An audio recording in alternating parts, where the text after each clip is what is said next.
नमस्कार साथियों, सक्सेसफुल के यूट्यूब चैनल में आपका हार्दिक स्वागत है। तो आज हम लोग एक चैप्टर स्टार्ट करने वाले हैं और वो चैप्टर हमारा है चक्रवृद्धि ब्याज यानी कि कंपाउंड इंटरेस्ट। तो आज के इस क्लास में हम लोग सबसे पहले जानेंगे कि चक्रवृद्धि ब्याज क्या है और सबसे पहले इसका कॉन्सेप्ट को समझेंगे और कॉन्सेप्ट समझने के बाद क्या करेंगे कि कुछ क्वेश्चन का भी प्रैक्टिस करेंगे। तो आप देख सकते हैं कि इस क्लास आपका बहुत महत्वपूर्ण रहने वाला है, क्योंकि हम लोग जानते हैं कि कंपाउंड इंटरेस्ट हर एक एग्जाम में क्या होता है कि पूछा जाता है, चाहे वो एसएससी हो, चाहे वो जेएसएससी हो या फिर रेलवे हो। हर एग्जाम में क्या है कि कंपाउंड इंटरेस्ट यानी कि सीआई का प्रश्न आपको देखने को मिलता है। तो इस वीडियो को देखने के बाद आपका हर तरह का क्वेश्चन क्या होगा कि आपका बन जाएगा, क्योंकि हम लोग यहाँ पर देखने वाले क्या है कि सीआई जो है टोटल हम 5 टाइप का आपको हम बताएंगे कि 5 टाइप से हम लोग क्या कर सकते हैं, बना सकते हैं क्वेश्चन को। तो किसी भी तरह का टाइप्स का क्वेश्चन रहेगा तो इस वीडियो को देखने के बाद आपका बन ही जाएगा, ये मेरा गारंटी है। देखिए, कंपाउंड इंटरेस्ट को समझने के सबसे पहले आपको क्या करना पड़ेगा कि कंपाउंड को समझने के लिए आपको सिंपल को समझना पड़ेगा, यानी कि सिंपल इंटरेस्ट को आपको जानना पड़ेगा कि सिंपल इंटरेस्ट हमारा क्या है, यानी कि साधारण ब्याज क्या है। साधारण ब्याज, तो सबसे पहले हम लोग समझते हैं कि साधारण ब्याज क्या होता है, उसको समझेंगे तब जाके हम लोग कंपाउंड इंटरेस्ट यानी कि चक्रवृद्धि ब्याज को जानेंगे। तो देखिए, इसके लिए सिंपल इंटरेस्ट चाहे वो कंपाउंड इंटरेस्ट हो, तीन में हमारा क्या होता है कि सबसे पहले हमारा मूलधन होता है। इसमें कुछ कुछ टर्म है, उसको सबसे पहले समझ लेना होगा। मूलधन यानी कि प्रिंसिपल। दूसरा चीज आपको समझना है कि दर यानी कि रेट ऑफ इंटरेस्ट। दूसरा चीज हमारा तीसरा क्या होता है कि समय। आप कितने समय के लिए कोई भी चीज उधार लेते हैं या बैंक में आप पैसा रखते हैं, तो टाइम होता है आपका। ये मूलधन, दर और समय सब कुछ है। तो उसके बाद हमारा आता है ब्याज, यानी कि साधारण ब्याज है तो साधारण ब्याज होगा, और चक्रवृद्धि ब्याज है तो चक्रवृद्धि ब्याज होगा। ये चारों चीज होने के बाद हमारा होता है अमाउंट, यानी कि मिश्र धन। मिश्र धन, ये तीनों चीज को आपको यहाँ पर कितना टर्म हो गया, मूलधन, दर, समय, साधारण ब्याज और अमाउंट। आप ये सारा टर्म को आप समझ जाएंगे तो आप समझ लीजिए कि आप इस चैप्टर का 50% आपको जानकारी प्राप्त हो गया, क्योंकि सारा कुछ हमारा इसी में सारा कुछ क्या होता है कि खेला रहता है। अब सारा चीज आपके पास अवेलेबल है तो उसमें से कुछ गायब रहता है। हो सकता है कि आपका 2 गायब रहेगा, तीनों दिया रहेगा, साधारण ब्याज निकालने बोलेगा। हो सकता है कि अमाउंट आपका दे दिया तो समय निकालने बोलेगा, समय दिया हुआ है तो रेट निकालने बोलेगा, मूलधन गायब रहेगा। इस तरह से प्रश्न को क्या किया जाता है कि इधर उधर करके आपको पूछा जाता है। तो सबसे पहले हमेशा कॉम्पिटिटिव एग्जाम में क्या होता है, या फिर मैथ का क्वेश्चन में खास करके मैथ का क्वेश्चन को ही समझना सबसे बड़ा टफ होता है। और यदि हम क्वेश्चन को अच्छे तरीके से समझ गए तो फिर हमारे लिए क्वेश्चन बनाना बहुत ज्यादा टफ का काम नहीं होता है। वो हम आराम से क्या कर सकते हैं, कोई कॉन्सेप्ट लगा के हम उसको बना सकते हैं। हम आपको यहाँ पर बहुत तरह का कॉन्सेप्ट बताएंगे, उनमें से सबसे पहले आपको समझना है कि मूलधन क्या है। तो देखिए, मूल मतलब आप समझ रहे हैं कि आपके पास जब कभी भी आप बैंक में या फिर आप किसी से उधार लेते हैं, जब आप किसी से उधार लेते हैं या फिर बैंक से आप उधार लेते हैं, तो उधार लिया हुआ या फिर दिया हुआ वो हमारा क्या कहलाता है, मूलधन कहलाता है। अब जब आप किसी से उधार लीजिएगा या फिर दीजिएगा तब बोलिएगा ना भाई कि आपको हम इतने समय के लिए दे रहे हैं, तो जितने समय के लिए आप दे रहे हैं तो वो हमारा क्या हो जाएगा, टाइम हो जाएगा।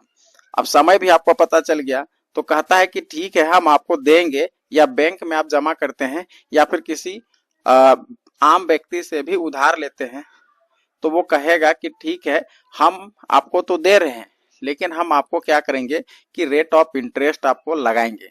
तो जिस रेट पर आपको दिया जाएगा या फिर जितना उधार आप ले रहे हैं तो हमारा क्या कहलाएगा, रेट ऑफ इंटरेस्ट यानी कि रेट कहलाएगा। अब जितना समय के लिए आप दिए तो जो एक्स्ट्रा, जो आपका अतिरिक्त तो पैसा होगा, जो मूलधन के अतिरिक्त अतिरिक्त जो भी आपका अतिरिक्त पैसा होगा वो हमारा क्या कहलाएगा, साधारण ब्याज। यानी कि तब हम समझ सकते हैं कि इंटरेस्ट जो हमारा होता है टोटल पैसा जो इंटरेस्ट के साथ में अमाउंट में से हम यदि प्रिंसिपल को घटा देते हैं तो हमारा क्या निकल जाएगा, इंटरेस्ट निकल जाएगा। तो आप बोलिएगा सर कि मान लीजिए कि हम इंटरेस्ट हमारा जो है, इंटरेस्ट जो भी हमारा फॉर्मूला, जैसे आप यहाँ साधारण ब्याज है तो यहाँ पर इंटरेस्ट हमारा क्या होगा कि P into R into T, ये सबसे फेमिलियर PRT बाय 100 कहते हैं। और अमाउंट हमारा तब किसका होगा कि जब आपका इंटरेस्ट निकला है और जो हमारा प्रिंसिपल है वो दोनों को आप ऐड कर दीजिएगा तो आपका क्या निकल जाएगा, मिश्रधन निकल जाएगा। तो इंटरेस्ट और अमाउंट में आपका क्या है कि अमाउंट हमेशा दोनों का क्या होता है, ऐड होता है। किसका किसका, अमाउंट में आपका इंटरेस्ट और प्लस प्रिंसिपल दोनों को आप ऐड करिएगा तो मिश्रधन मिलेगा। लेकिन मान लीजिए कि आपके पास मिश्रधन दिया हुआ है और इंटरेस्ट आपका दिया है तो वहां से आप क्या कर सकते हैं, प्रिंसिपल को फाइंड आउट कर सकते हैं। तो देखिएगा सिंपल इंटरेस्ट में हमारा फॉर्मूला जो होता है PRT बाय 100 होता है। ये तो हमारा जेन्युइन जो जानकारी होता है वो हम जानते हैं। अब समझेंगे कि कभी भी हमारा, अब यहाँ डिफरेंस को समझने का प्रयास करेंगे कि सिंपल इंटरेस्ट और कंपाउंड इंटरेस्ट में हमारा क्या डिफरेंस है।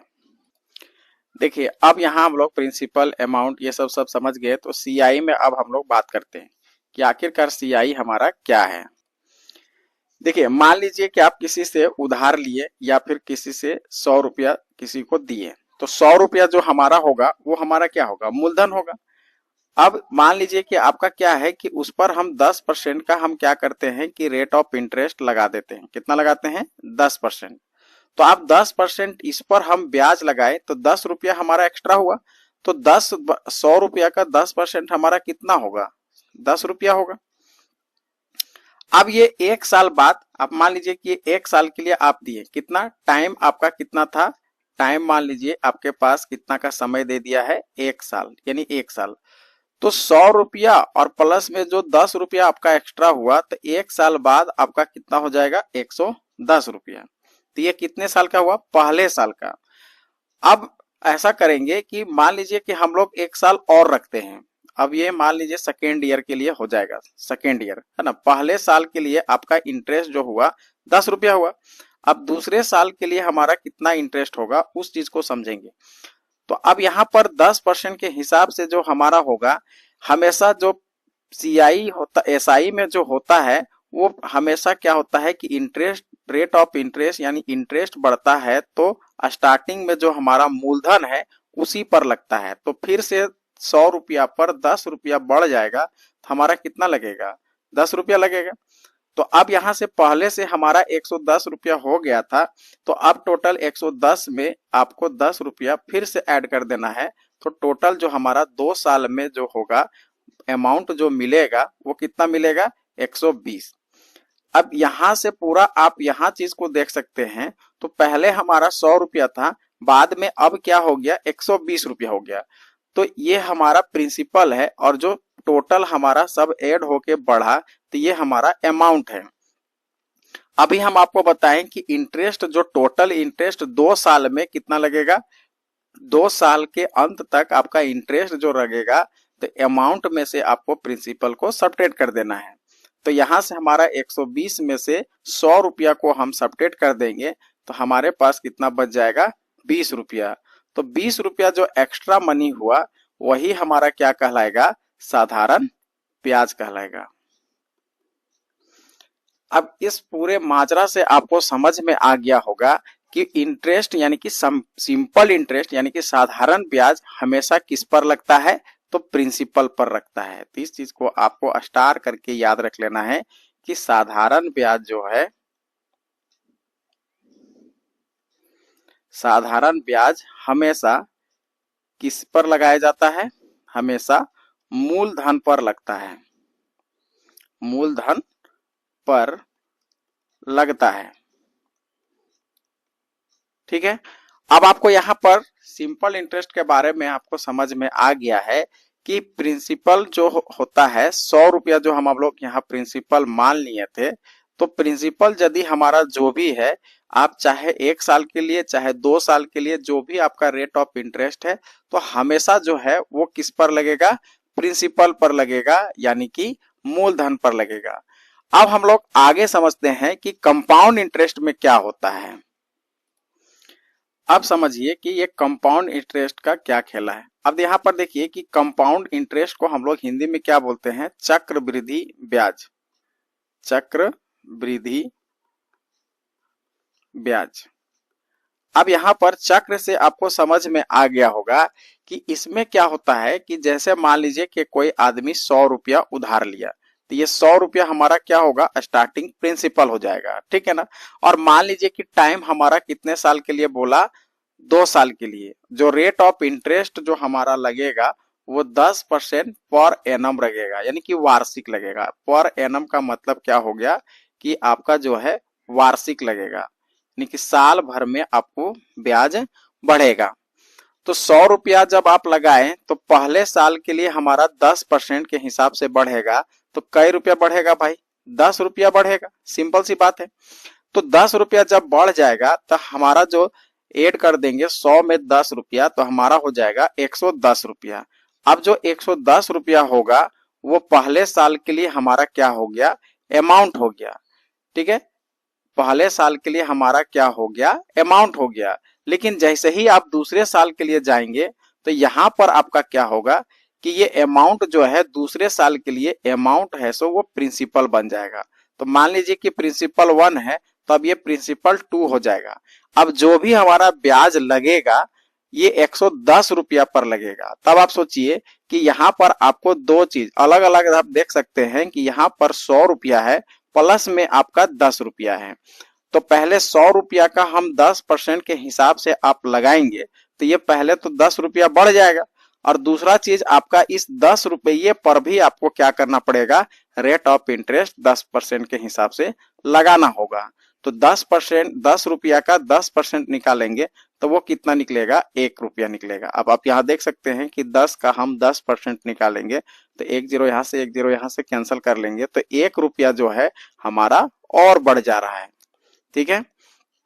यानी कि क्या हो रहा है, तब टोटल जो हमारा यहाँ हो रहा है 110 रुपया पहले से था, और यहाँ पर टोटल हमारा यहाँ पर क्या हो गया, 11 रुपया हुआ।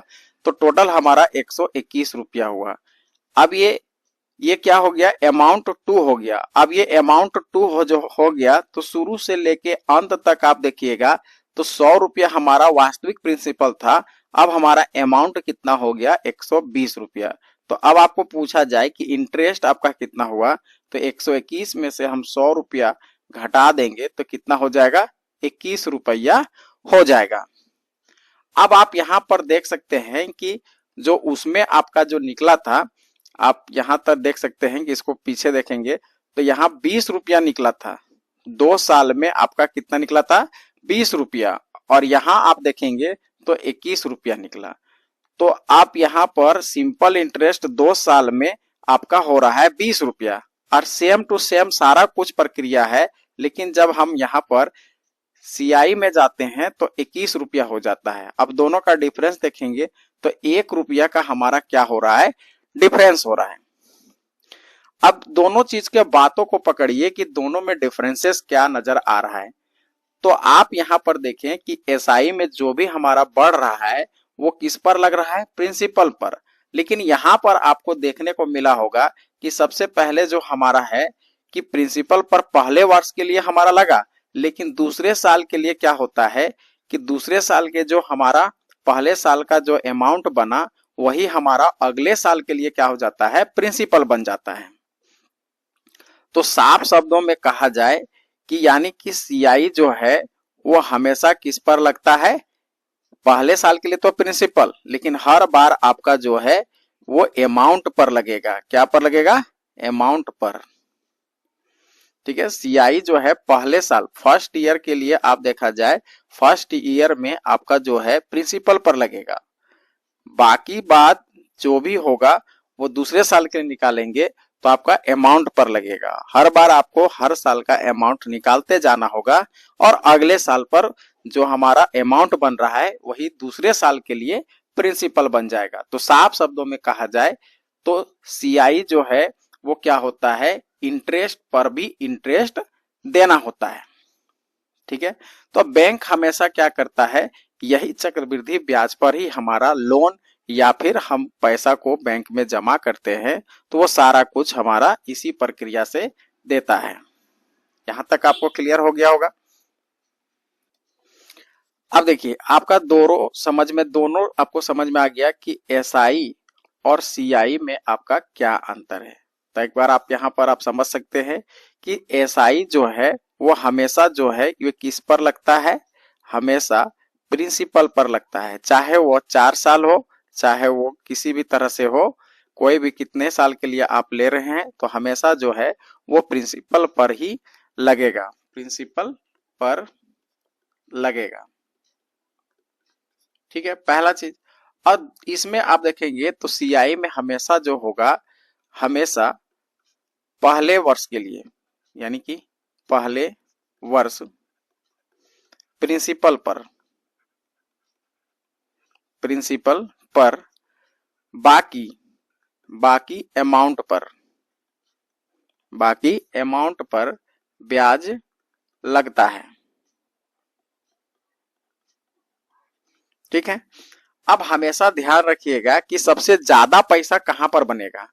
तो यहां पर जो होगा कि इसमें हमेशा ब्याज के कंपैरिजन में, यानी कि सीआई के कंपैरिजन में यहां ब्याज जो है कम मिलेगा, ब्याज कम मिलेगा। किसकी कंपैरिजन में? कंपाउंड इंटरेस्ट के कंपैरिजन में, यानी कि ब्याज कम मिलेगा सीआई के संदर्भ में। ठीक है, यानी कि सीआई में आपको जो है रेट ऑफ इंटरेस्ट आपको ज्यादा मिलेगा, क्योंकि उसमें देखिए हर साल के लिए आपका क्या हो रहा है कि पहले साल के लिए मान लीजिए कि आपका 10 रुपया बढ़ा तो 10 रुपया उसी में ऐड हो जाता है, और अगले साल के लिए वो अमाउंट बन जाता, अमाउंट जो है वो प्रिंसिपल बन जाता है। तब सोचिए चक्रवृद्धि ब्याज में ऑटोमेटिक है कि इसमें हमेशा क्या होगा, ज्यादा ब्याज मिलेगा, हमेशा ज्यादा ब्याज प्राप्त होगा अकॉर्डिंग टू, देखें तो संदर्भ में आपका क्या होगा, एसआई के कंपैरिजन में एसआई में आपका कम मिलेगा और आपका सीआई में ज्यादा मिलेगा। तो एसआई को बनाना बहुत ज्यादा टफ नहीं है, इसमें कैलकुलेशन करना टेंशन नहीं होता है, क्योंकि आपका शुरू में जो है वो एक बार इसमें फॉर्मूला बैठाइए और निकल जाएगा। लेकिन सीआई में क्या होता है कि इसमें कैलकुलेटिव ज्यादा हो जाता है, क्योंकि आप जैसे जैसे आपका अमाउंट जो है प्रिंसिपल बनते जाएगा तो इसमें क्या होगा कि डेसिमल वाले संख्याएं ज्यादा आने लगते हैं। इसलिए आप जब भी देखे होंगे कि एग्जाम में जो है सीआई का प्रश्न ज्यादा से ज्यादा मैक्सिमम 3 साल का ही पूछा जाता है, उससे ज्यादा का पूछने से क्या होगा, हमको कैलकुलेटिव करने में थोड़ा सा परेशानी हो सकता है। अब यहाँ पर हम लोग समझ गए, तो और कुछ बातें हैं उसको समझते हैं कि यदि ब्याज हमारा अर्धवार्षिक होगा तो समय और रेट पर क्या प्रभाव पड़ेगा, यदि ब्याज हमारा त्रैमासिक लगे तो समय और रेट ऑफ इंटरेस्ट पर क्या प्रभाव पड़ेगा। इस चीज को थोड़ा सा समझ लेते हैं, क्योंकि आगे चलकर हमको क्वेश्चन को बनाने में कोई परेशानी नहीं होगा। अब यहाँ पर देखिएगा कि सीआई का जो हमारा जनरल फॉर्मूला हम लोग पीछे समझते आ रहे हैं, तो हमारा इसका फॉर्मूला क्या होता है। तो इसके लिए सबसे पहले आपको अमाउंट निकालना होगा, और अमाउंट बराबर होता है P + 1/R/100, और पावर में यहाँ n हो जाएगा। अब यहाँ पर आपको समझ में आ ही रहा होगा कि ये हमारा क्या है, अमाउंट है, क्या है, अमाउंट, यानी कि मिश्र धन। और मिश्र धन का मतलब क्या होता है कि इंटरेस्ट प्लस प्रिंसिपल। अब यहां पर देखिए P फॉर आपका प्रिंसिपल है, इतना तो आपको पता ही है, यानी कि मूलधन। देखिए क्लास आपको एकदम बेसिक से समझा रहे हैं, किसी भी तरह का स्टूडेंट आप क्या कर सकते हैं, इस क्लास से समझ सकते हैं। एकदम बारीकी चीज को समझा रहे हैं, एकदम जीरो से आपको टॉप लेवल तक का क्वेश्चन हम सॉल्व करवाएंगे। अब यहाँ पर आर यानी स्मॉल रहे चाहे छोटा रहे उससे कोई फर्क नहीं पड़ता है, आर मतलब रेट ऑफ इंटरेस्ट, यानी कि ब्याज का दर। यहां पर एन आपका क्या हो रहा है कि नंबर ऑफ टाइम्स को दिखा रहा है, नंबर ऑफ टाइम्स, इस समय की संख्या। अब यहाँ पर बोलेंगे समय की संख्या क्या है। तो यहाँ पर क्या होता है कि n यदि आपका वार्षिक है तो टाइम ही हमारा n के बराबर हो जाता है। लेकिन यदि ब्याज रेट ऑफ इंटरेस्ट यदि अर्धवार्षिक लग रहा है तो n पर भी प्रभाव पड़ता है, n ज्यादा हो जाएगा। ठीक है, तो n हमारा नंबर ऑफ समय बताता है, तो समय यानी कि वार्षिक है तो उसमें समय और t हमारा बराबर होता है। लेकिन यदि अर्धवार्षिक है, त्रैमासिक है, ये सब में है तो n क्या होता है, घट बढ़ता है। ठीक है, तो इस चीज को समझना है कि n हमारा क्या है। बाकी आपका कंपाउंड इंटरेस्ट निकालने के लिए बोलेगा तो आपको अमाउंट में से प्रिंसिपल को घटा दीजिएगा तो क्या निकल जाएगा, कंपाउंड इंटरेस्ट। ये तो हो गया हमारा फॉर्मूला। अब हम लोग देखते हैं कि मान लीजिए कि यहाँ पर R और T, यहाँ पर कहीं कहीं N लिखता है, तो इस पर क्या प्रभाव पड़ता है। तो पहला चीज, जैसे मान लीजिए कि रेट ऑफ इंटरेस्ट, ब्याज का दर, ब्याज हमेशा क्या, ब्याज त्रैमासिक हो, त्रैमासिक यानी जिसको हम लोग बोल सकते हैं क्वार्टरली। ठीक है, तो उस पर R पर और T पर क्या प्रभाव पड़ेगा। तो मान लीजिए कि ब्याज हमारा वार्षिक दिया हुआ है, ब्याज वार्षिक दिया है और उसको त्रैमासिक ब्याज हमारा क्या, रेट ऑफ इंटरेस्ट हमारा वार्षिक दिया है 12% या फिर 10%, जो भी दिया है। तो उसको यदि हम लोग त्रैमासिक बदलना है तो त्रैमासिक मतलब क्या, 12 महीना में आप समझिए कि कितना आपका त्रैमासिक होगा। 12 महीने में हर 3-3 महीना में आपका क्या त्रैमासिक होगा, 4 होगा, यानी कि 4 तिया 12। तो यहाँ आप समझ सकते हैं कि 12 महीना में 3-3 महीना करके आपका ब्याज क्या है, बढ़ने वाला है। हर 3 महीना में आपका जो है ब्याज बढ़ेगा, यानी कि हर पहले 3 महीना के लिए आपका जो ब्याज बनेगा वो अगले 3 महीना के लिए वो अमाउंट हो जाएगा। फिर अगले जो ब्याज बनेगा फिर अगले के लिए फिर क्या हो जाएगा, वो अमाउंट बनते चला जाएगा। तो देखिए इस तरह का पूछा जाए तो आपको कुछ नहीं करना है कि 12 महीना है उसको 12 से गुना करना है। त्रैमासिक पूछा जाए तो उसको हम क्या करेंगे, देखिए यहाँ पर रेट में आपको क्या करना है कि जैसे मान लीजिए कि जितना का आपका रेट पूछेगा तो रेट आपका मान लीजिए रेट जो भी पूछा, R को ऊपर में रखना है, 12 को नीचे रखना है, और त्रैमासिक पूछेगा तो 3 से, और 6 माही पूछेगा तो उसको दे 2 से।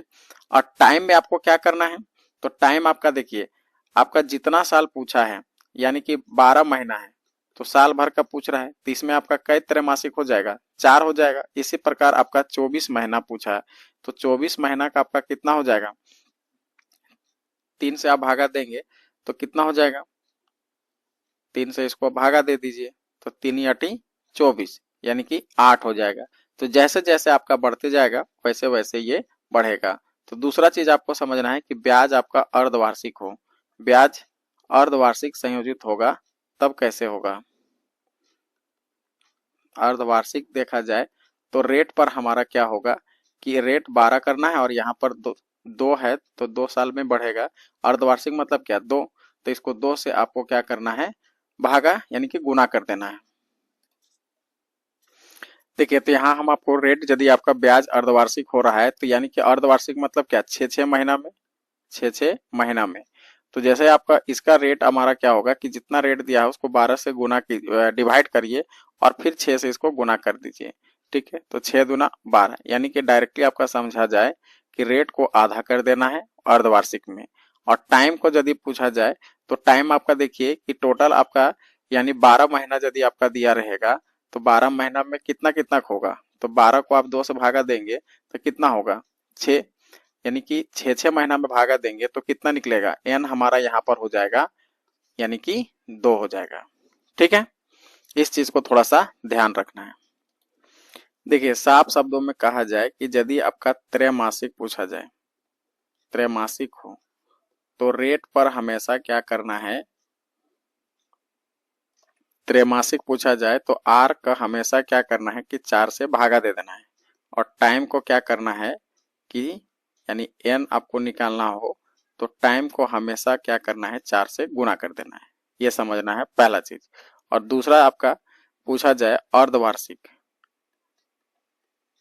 यानी कि हाफ ईयरली पूछा जाए तो आपको करना है कि रेट पर हमेशा क्या करना है कि आधा कर देना है, और n यानी कि टाइम पर हमारा क्या करना होगा कि उसको 2 से गुना कर देना है। जो यहाँ आप डिवाइड कर रहे हैं वही इसको यहाँ पर गुना करना है। इस चीज को थोड़ा सा याद कर लीजिएगा, क्योंकि हर बार क्वेश्चन बनाने में इसका यूज होगा। ठीक है, यहाँ तक हम सारा कॉन्सेप्ट को समझ चुके हैं। अब हम लोग क्या करते हैं कि चक्रवृद्धि ब्याज को हम कितने तरीके से बना सकते हैं बारी बारी से समझेंगे, और उसमें से आपको डिसाइड करना है कि कौन सा मेथड सबसे आसान है और कौन सा मेथड से हम क्या कर सकते हैं, किसी भी तरह के प्रश्न को हम बना सकते हैं। तो चलिए हम लोग स्टार्ट करते हैं। अब उनके सीआई को हम कितने तरीके से बना सकते हैं। तो आप देख सकते हो कि हम आपको बताएंगे कि चक्रवृद्धि ब्याज के प्रश्न हल करने के लिए हमारे पास कितने मेथड है, 5 मेथड है। पहला आपका ट्री मेथड है, दूसरा आपका रेशियो मेथड है, तीसरा आपका परसेंट मेथड है, और चौथा हमारा डायरेक्ट इफेक्टिव रेट मेथड है, और 5वें नंबर पर एक्स वाई मेथड होता है। अब ये पांचों मेथड को क्या करेंगे, हम लोग बारी बारी क्वेश्चन को लेकर समझने का प्रयास करेंगे। ये पांचों मेथड आपको इसी वीडियो में क्या होगा कि पूरा जानकारी प्राप्त होगा। ये वीडियो आपका रामबाण होने वाला है। ये पांचों मेथड आप समझ गए तो समझ लीजिए कि आपको क्या है कि सीआई आपका चुटकियों में समझ में आ जाएगा, और आपको डिसाइड भी करना है कि सबसे आसान मेथड हमारा कौन सा लगा। तो वीडियो जब समाप्त हो जाएगा, क्लास खत्म होने के बाद आपको कमेंट करना है कि सबसे आसान मेथड आपको कौन सा मेथड लगा। ठीक है, तो चलिए हम लोग बारी बारी से एक एक मेथड को समझने का प्रयास करते हैं। चलिए, तो सबसे पहले हम लोग क्या देखते हैं कि रेशियो मेथड को समझने का प्रयास करते हैं। चलिए, नहीं, सबसे पहले हम लोग ट्री मेथड को देखते हैं, रेशियो मेथड इसके बाद देखेंगे, है ना। तो ट्री मेथड हमारा क्या है, इस क्वेश्चन को आधार पर हम लोग समझने का प्रयास करते हैं। तो सबसे पहले आपका देखिए कि मूलधन आपका दिया हुआ है 10,000 मान लीजिए, और उसके बाद रेट ऑफ इंटरेस्ट आपका 10% है, और ये वार्षिक है, और 3 वर्ष के लिए आपको चक्रवृद्धि ब्याज निकालना है। तो देखिए 10% का मतलब क्या होता है, 10% को बोला जाए तो आपको फ्रैक्शन में बताया जाए तो 1/10 होगा। ठीक है, तो सबसे पहला आपका ट्री मेथड को लगाने के लिए जो 10,000 है, वो 10,000 का आपको क्या करना है, 1/10 निकालना है। तो 1/10 आप निकालेंगे तो कितना होगा, 1,000 होगा। अब आपका यहाँ पर ट्री मेथड में आपको क्या करना है कि जितना आपका समय दिया गया है उतना बार आपको 1,000 लिखना है। 1,000 यहाँ पर लिखना है, 1,000 उसके बगल में, और 1,000 आपको उसके बगल में। ठीक है, यानी कि ये प्रथम साल के लिए, ये दूसरे साल के लिए, और ये तीसरे साल के लिए। 3 साल है इसलिए 3 साल, 4 साल रहेगा तो 4 साल तक हम लोग इसको प्रक्रिया को करेंगे। अब यहीं से आपका क्या होगा कि ट्री बनते जाएगा। ध्यान से देखिएगा। तो सबसे पहला आपको क्या करना है कि पहले 1,000 का आपको निकालना है 1/10। तो 1,000 का 1/10 आप निकालिएगा तो कितना होगा, तो 100 होगा। तो आप यहाँ पर 100 लिख देंगे। ठीक है, अब आप देखिए कि पहले साल के लिए तो आपका निकाल दिए, तो ये डायरेक्ट हुआ। फिर 1,000 जो है यहाँ भी आपको 1/10 निकालना होगा। तो 1/10 यहाँ निकलेगा तो यहाँ पर भी 100 रुपया निकलेगा। ठीक है, चलिए, ये तो पहला काम हो गया कि 1,000 का हम डायरेक्ट 100 निकाल दिए। फिर 1,000 का हम दूसरे साल के लिए भी आपका 100 निकला। अब इसके बाद आपको क्या करना है कि जो 100 ये बचा है इसका भी आपको 1/10 निकालना है। तो 1/10 इसका कितना हो जाएगा, 10 रुपया हो जाएगा। ठीक है, अब इस चीज को देखिए, दूसरे साल में जो 1,000 बना है इसका भी आपको 1/10 निकालेंगे तो यहाँ पर कितना हो जाएगा, 1,000। ठीक है, तो अब आप यहाँ पर देखिए कि कितना आपका जो लास्ट में जो बच रहा है वो कितना आपका आ रहा है। सबको ऐड करेंगे, सबको ऐड करेंगे तो कितना आएगा, नीचे आपको यहाँ लिखना है। यहाँ पर देखेंगे कि यहाँ पर आपका 1,000 हो रहा है, और यहाँ से 1,000 और यहाँ से 100, तो 1,100 हुआ। प्लस में आपको क्या करना है, यहाँ 1,000 और 100, 100, 200, और यहाँ 1, तो हो जा रहा है आपका 1,210 रुपया। तो टोटल आप यहाँ से ऐड करिएगा तो कितना हो जा रहा है, 3,310 रुपया। अब ये 3,310 रुपया जो हमारा निकला वो हमारा क्या निकला, रेट टोटल इंटरेस्ट निकला कितने साल का, 3 साल का चक्रवृद्धि ब्याज निकला। ये टोटल जो हमारा यहाँ निकला वो चक्रवृद्धि ब्याज कितना निकल गया, 3310 रुपया। तो ये क्या है, ट्री मेथड। इस प्रकार से हम लोग क्या कर सकते हैं, 3 साल 4 साल का निकाल सकते हैं। अब यहाँ एक क्वेश्चन और प्रैक्टिस करते हैं। जैसे मान लीजिए कि आपका प्रिंसिपल यहाँ पर कितना है, 20,000 है, ठीक है। अब क्या है कि रेट ऑफ इंटरेस्ट हमारे यहाँ 5% है और टाइम यहाँ पर मान लीजिए कि टाइम हमारा कितना है, 3 साल है। अब इसको निकालते हैं कि रेट ऑफ इंटरेस्ट हमारा कितना होता है कंपाउंड इंटरेस्ट के हिसाब से। तो आपको हम क्या बताएं कि सबसे पहले 5% को आपको फ्रैक्शन में बदलना है। तो 5% का मतलब होता है 1/20। दूसरा प्रक्रिया करना है कि 20,000 को आपको 1/20 आपको निकालना है। तो 1/20 निकालेंगे तो यहाँ पर कितना आ जाएगा आपका, देखेंगे तो 1/20 का मतलब फिर इसमें आपका 1,000 आएगा। आप यहाँ से एक जीरो काट दीजिए, यहाँ से एक काटिए, तो कितना आ रहा है, 1,000 आ रहा है। अब 1,000 को आपको 3 जगह बांट देना है। 1,000 3 साल का है इसलिए 1,000। तो ये पहले साल का, ये दूसरे साल का, ये तीसरे साल का। तो आपको सबसे पहले क्या करना है कि पहले साल के लिए, देखिए थर्ड साल के लिए तो आपका जो है उतना बन ही रहा है। तो पहले साल के लिए डायरेक्ट आपको क्या करना है कि 1/20 निकालना है। तो 1/20 यहाँ पर निकालेंगे तो कितना निकलेगा, 50 निकलेगा।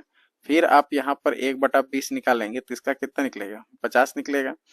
अब इसके लिए यहाँ पर भी आपको 1/20 निकालेंगे तो यहाँ पर कितना निकलेगा, 50 निकलेगा। अब 50 का भी 1/20 निकालेंगे तो आपका यहाँ कितना निकलेगा, 2.5 निकलेगा। अब आप टोटल देखिए कि CI हमारा कितना होता है। यहाँ से तो आपका 1,000 हो ही होगा। उसके बाद आप यहाँ पर देखेंगे तो 1,050 होगा और यहाँ ऐड करेंगे तो 1,000 102.5 होगा। अब टोटल ऐड कर देंगे तो आपका हो जाएगा 3152.5 रुपया। तो आपको इसमें सबसे पहले क्या करना है कि जितना आपका 5% है उसको फ्रैक्शन में बदलिए और जितना आपका प्रिंसिपल दिया है उसको सबसे पहले काट दीजिए। जो निकलेगा, जितना साल के लिए पूछेगा उतना आपको बंटवारा कर देना है। फिर पहले साल के लिए निकालना है डायरेक्ट। फिर पहले साल के लिए दूसरे साल में कितना इंटरेस्ट होगा, फिर जो आपका दूसरे साल का इंटरेस्ट निकला है उसको आगे 1/20 निकाल देना है। और ये सारा प्रक्रिया को आप जोड़ दीजिएगा तो ये क्या हो जाएगा, आपका ट्री मेथड से CI निकल जाएगा। क्लियर है यहाँ तक? देखिए अब हम लोग समझते हैं कि रेशियो मेथड से हम लोग इसको कैसे बनाएंगे। तो मान लीजिए आपके पास मूलधन हमारा 10,000 है, रेट ऑफ इंटरेस्ट आपका जो है 10% है पर एनम और 3 साल के लिए आपको निकालना है। तो इसके लिए आपको क्या करना पड़ेगा कि फिर से वापस आपको 10% का पहले निकालेंगे। 10% का निकालेंगे तो कितना होगा, 1/10। अब याद रखिएगा कि नीचे वाला हमेशा क्या दिखाता है, आपका मूलधन। क्या दिखाता है, मूलधन। और ऊपर वाला आपका दिखाता है ब्याज। यानी कि मूलधन और ब्याज का क्या है, ये रेशियो है, ठीक है। तो अब यहाँ पर देखिए कि मान लीजिए कि हमारा ये प्रिंसिपल है, ये हमारा प्रिंसिपल है और ये हमारा इंटरेस्ट है। तो प्रिंसिपल और डायरेक्ट हम क्या करेंगे कि अमाउंट का रेशियो लेंगे। तो प्रिंसिपल यदि मेरा 10 रुपया है तो अमाउंट 1 रुपया बढ़ रहा है। यहाँ से आप देख सकते हैं कि प्लस में आपका कितना बढ़ रहा है, 1 रुपया बढ़ रहा है। तो कितना हो गया, 11 रुपया। अब आप देखिए कि समय हमारा कितने साल का है, 3 साल का है। तो यही चीज को आपको 3 बार लिखना है। यही प्रक्रिया को कितना करना है, 3 बार आपको लिख देना है। अब आप सबको गुना कीजिए तो यहाँ पर आपका कितना हो गया, 1,000 और यहाँ से आप देखेंगे तो कितना हो जा रहा है, 1,331 रुपया। अभी दोनों में देखिए डिफरेंस हमारा कितना है, तो कितना का डिफरेंस है, 331 का। अब यहाँ पर देखिए कि 331 जो हमारा निकल रहा है, अब यही चक्रवृद्धि ब्याज पर निकलेगा। तो जब हमारा देखिएगा कि जब हमारा प्रिंसिपल 1,000 था उस समय अमाउंट 1,331 हुआ, उस समय हमारा ब्याज 331 था।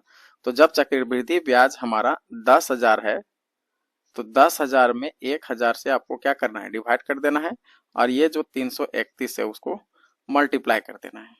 तो कितना हो जाएगा, 3,310। आप यहाँ से 0 0 कैंसिल कर सकते हैं, 3,310। तो CI हमारा कितना निकल गया, 3,310। अब इसी चीज को हम लोग डायरेक्ट भी कर सकते थे। देखिएगा कि रेट ऑफ इंटरेस्ट हमारा 10% था और 10% का मतलब हुआ 1/10। अब आप यहाँ पर देख सकते हैं कि प्रिंसिपल और अमाउंट का रेशियो हमारा क्या हो रहा है, प्रिंसिपल और अमाउंट का रेशियो हमारा हो रहा है 10:11। अब 3 साल है तो पावर में इन लोग का 3 चढ़ा दीजिए। अब 3 चढ़ा देंगे तो ये हमारा हो जाएगा 1000 और यहाँ हो जाएगा 1331।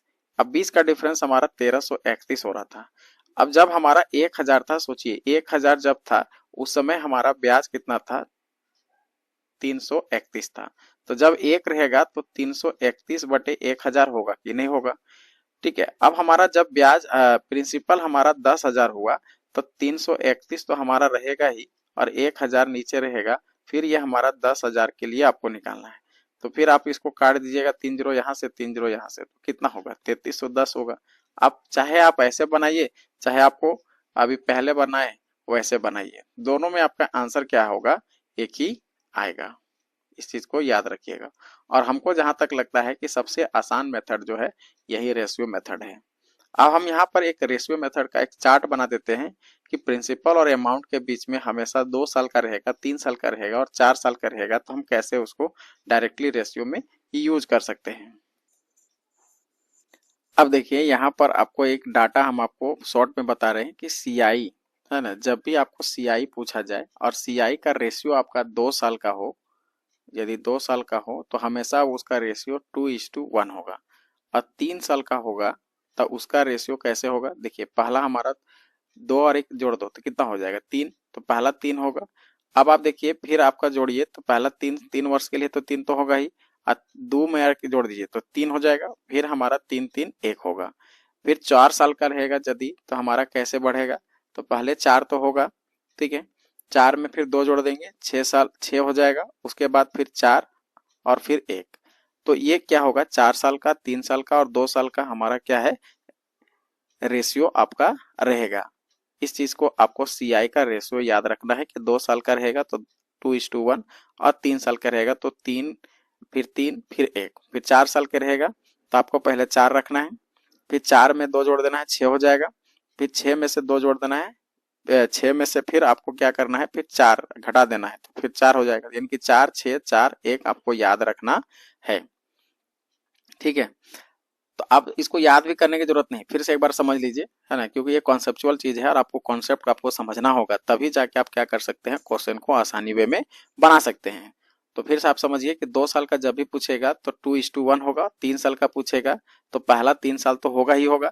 अब यहाँ पर आपका यहाँ पर कैसे करेंगे, 2 और 1 जोड़ दो तो 3 हो जाएगा और फिर 1 आप यहाँ पर ले आएंगे। फिर 4 साल के लिए तो 4 तो हमारा रहेगा ही, 4 में से फिर 2 जोड़ दीजिए तो 6 हो जाएगा। अब 6 साल हो गया तो फिर 3 में से 2 जोड़िए तो कितना हो गया 4 हो गया, और फिर हमारा 1 लास्ट में रहेगा। तब सारा इस 3 साल 2 साल 3 साल और 4 साल का है, इससे ज्यादा का आपका पूछेगा नहीं। इतना में आपका यदि डाटा पूछता है तो आप क्या कर सकते हैं, क्वेश्चन को बना सकते हैं। चलिए अब हम लोग देखते हैं कि परसेंटेज मेथड हमारा किस प्रकार से निकालेंगे। तो परसेंटेज मेथड में हमेशा क्या होगा कि आपका जो निकलेगा डायरेक्ट मिश्रधन निकलेगा। ठीक है, तो डायरेक्ट देखिए कि मिश्रधन आप कैसे निकालेंगे। तो मिश्रधन आपका मूलधन हमारा कितना दिया हुआ है 10,000, तो 10,000 का आप यहाँ पर निकालेंगे, 10% है तो 100 में आपका कितना बढ़ेगा भाई, 10 रुपया बढ़ेगा तो कितना हो जाएगा 110, 110/100। आपको 3 साल दिया है तो आपको 3 बार आपको क्या करना है, इसको लिख देना है। अब आप यहाँ से काट लीजिए 1 0 1 0 1 0 1 0, फिर यहाँ से 1 0, फिर यहाँ से 1 0, ये कट गया। अब यहाँ से 1 0 यहाँ से काट लीजिए और यहाँ से 1 0 काट लीजिए। तो अब आप इसको मल्टीप्लाई करेंगे तो टोटल हमारा कितना आ रहा है, तो टोटल मल्टीप्लाई करेंगे तो आपका देखिएगा कि कितना आपका हो रहा है। तो टोटल आप देख सकते हैं आपका हो जाएगा 13,310 रुपया। ठीक है, तो ये हमारा क्या निकला, अमाउंट निकला। अब इंटरेस्ट निकालना है तो डायरेक्ट आपको अमाउंट में से प्रिंसिपल को क्या करना है, घटा देना है।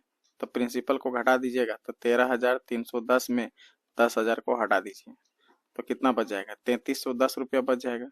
3,310 रुपया, 3,310 रुपया हमारा सीआई निकल जाएगा।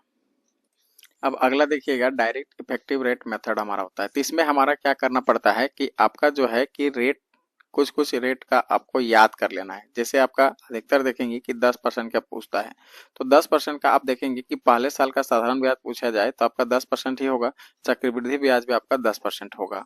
दूसरे साल के लिए पूछा जाए तो आपका 20% होगा साधारण ब्याज, और चक्रवृद्धि ब्याज क्या होगा कि पहला तो हमारा 20% होगा, अब उसका भी 20% का फिर भी 10% आप निकालेंगे तो कितना हो जाएगा आपका 1 रुपया फिर से बढ़ जाएगा, तो कितना हो जाएगा 21%। ठीक है, आप उसके बाद 30% का निकालेंगे तो 30% का आप देखेंगे तो पहले साल 30% होगा, फिर दूसरे साल के लिए हमारा कितना हो जाएगा 1%, फिर 2.1 हो जाएगा, और सब मिला के देखेंगे तो 33.1% होगा। अंतर देखा जाए तो 3.1 का आएगा। 4 साल का 40% हो जाएगा, 40% पहले साल, फिर दूसरे साल, तीसरे साल, इस तरह से करके आप क्या कर सकते हैं, टोटल आपका 46.41 होगा चक्रवृद्धि ब्याज, और इसमें आप देखेंगे अंतर आपका हो जाता है 6.41। इस तरह से आप डाटा याद रखेंगे तो आपका होगा। और भी डाटा यहाँ पर आपका दिया हुआ है, 20% का रहेगा तो आपको 20% होगा। फिर आपका चक्रवृद्धि ब्याज में पहले साल में कोई अंतर नहीं होता है, क्योंकि पहले साल में जो हमारा सिंपल इंटरेस्ट होता है, इंटरेस्ट यहाँ का इंटरेस्ट और यहाँ का इंटरेस्ट दोनों आपका क्या होता है, बराबर होता है। दूसरे साल से चेंज होता है, तो दूसरे साल में आप देख सकते हैं 20% का रहेगा तो आपका 44% लेना है क्या, चक्रवृद्धि ब्याज, और अंतर यदि पूछा जाए तो आपका 4%। 3 साल का रहेगा तो 60% हो जाएगा, जबकि यहाँ पर देखेंगे तो आपका कितना होगा 72.8%, और यहाँ से आपका हो जाएगा 12.8% अंतर। यदि 5% का पूछा जाए तो पहले साल के लिए 5% तो दोनों जगह रहेगा, दूसरे साल के लिए आप देखेंगे तो यहाँ पर 10% होगा, लेकिन चक्रवृद्धि ब्याज में 10 दशमलव कितना हो जाएगा 25%, अंतर में 0.25 का अंतर आएगा। 3 साल के लिए 15% होगा, और यहाँ पर देखेंगे तो रेट ऑफ इंटरेस्ट के हिसाब से चक्रवृद्धि ब्याज में 15.7625 आएगा, अंतर में आपका हो जाएगा 0.7625। ठीक है, ये तो हमारा एक पार्टिकुलर डाटा के लिए है, लेकिन आपका डायरेक्टली कुछ अलग डाटा दे, 5, 10, 20 के अलावा दे, तो हम उसको कैसे निकालेंगे आगे समझते हैं।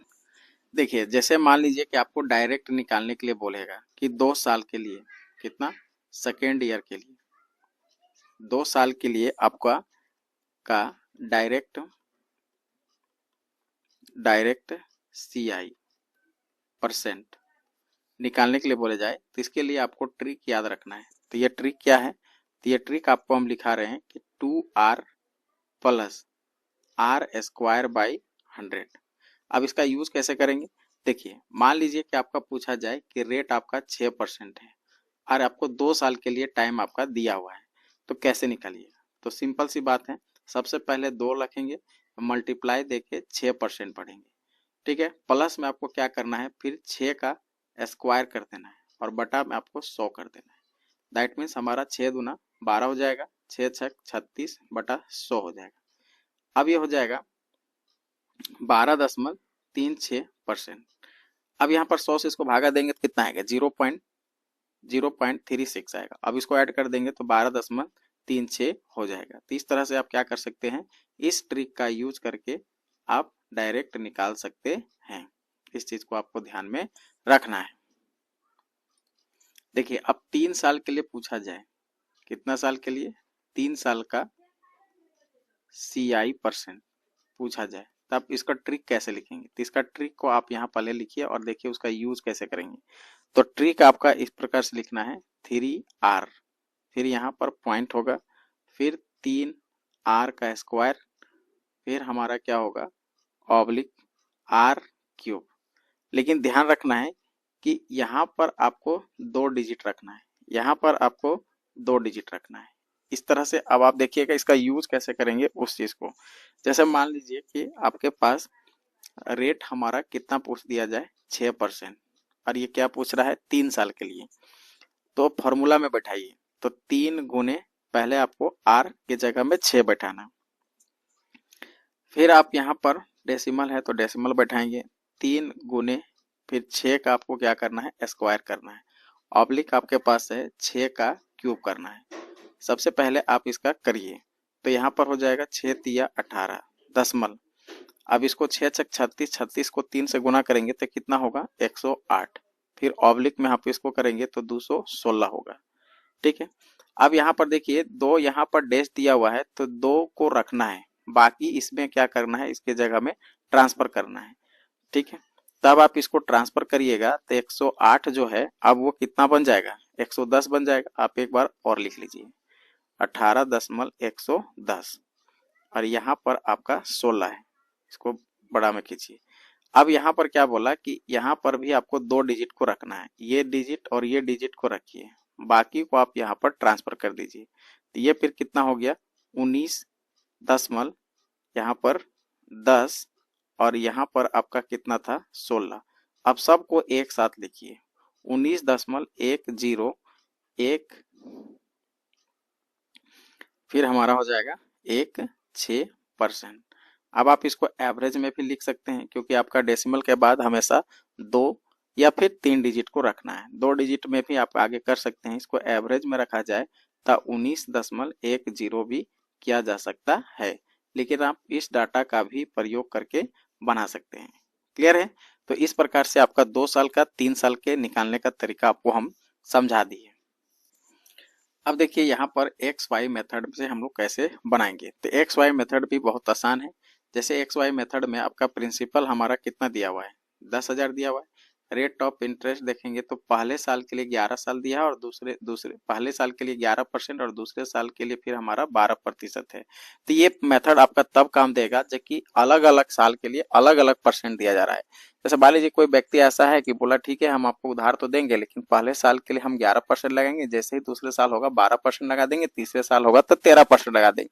यानी कि हर साल यहाँ रेट ऑफ इंटरेस्ट जो है आपका बढ़ते चला जा रहा है। तब आपको क्या करना है, इस मेथड का यूज करना है। तो देखिए इसके लिए आपको एक्स वाई मेथड में क्या है कि एक्स प्लस वाई और प्लस में क्या होगा एक्स गुने वाई और बटा में हमारा 100 हो जाएगा। तो अब आप यहाँ पर देखिए कि सबसे पहले साल के लिए हमारा 11% लग रहा है तो 11 होगा, दूसरे साल के लिए ये 12 है तो फिर 11 गुने कितना होगा 12 और बटा में हमारा 100 हो जाएगा। ठीक है, अब आप इसको सॉल्व करेंगे तो कितना हो जाएगा, इधर से हमारा 23 हो जाएगा और यहाँ से 132 और बटा में 100। अब आप इसको पूरा सॉल्व करेंगे तो हमारा हो जाएगा 24.32%। ठीक है, अब आप यहाँ से डायरेक्ट आप निकाल सकते हैं कितना। अब आप यहाँ पर देख सकते हैं कि पहला हमारा कितना का है 10,000 का, तो 10,000 का डायरेक्ट आपको इतना निकाल देना है, कितना 24.32%। परसेंट मतलब क्या, इसका 100 कर देना है। अब आप इसको सॉल्व करिए तो यहाँ से 10 10 10 10 इसको गुना कर देंगे तो कितना हो जाएगा 2432 रुपया। इतना आंसर हो जाएगा CI। तो इस तरह से हम लोग क्या किए कि टोटल कितने मेथड समझे, 5 मेथड। अब पांचों मेथड को क्या करेंगे कि टाइप वाइज क्वेश्चन हम आगे समझाएंगे।